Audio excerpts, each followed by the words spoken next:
आज मध्य प्रदेश के यशस्वी पूर्व मुख्यमंत्री कमलनाथ जी ने किसानों के हित में एक बहुत ही बड़ी घोषणा की है।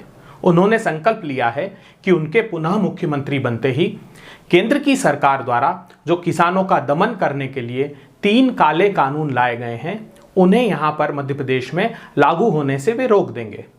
उन 3 काले कानून में प्रधानमंत्री नरेंद्र मोदी जी ने एसेंशियल कमोडिटी एक्ट में से फूड ग्रेन्स और वेजिटेबल को बाहर किया, अर्थात चंद पूंजीपतियों को असीमित मात्रा में संग्रहण की अनुमति दी।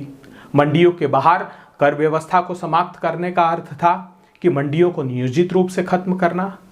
और तीसरा कानून था कारपोरेट और कॉन्ट्रैक्ट फार्मिंग, अर्थात किसान भाइयों की जमीनों को पूंजीपतियों को सौंप देना।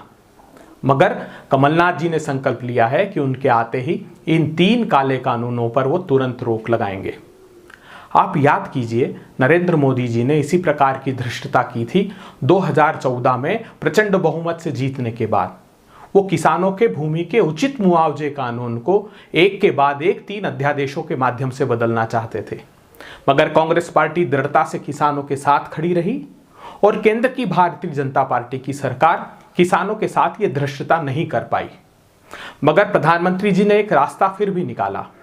उन्होंने भाजपा शासित राज्यों को कहा कि भारत के संविधान के अनुच्छेद 254(2) को इस्तेमाल करते हुए वे अपने राज्यों में इन कानूनों को बदल सकते हैं, और भारतीय जनता पार्टी शासित राज्यों ने यह किया भी।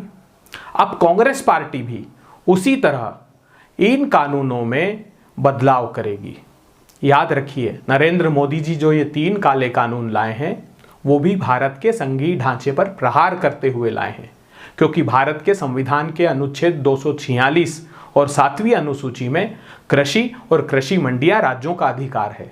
मगर फिर भी प्रधानमंत्री जी ने चंद पूंजीपतियों को फायदा पहुंचाने के लिए ये कानून बनाए थे। अब कांग्रेस पार्टी भी भारत के संविधान के अनुच्छेद 254(2) का इस्तेमाल करते हुए इन कानूनों को राज्यों में लागू करने से रोकेगी।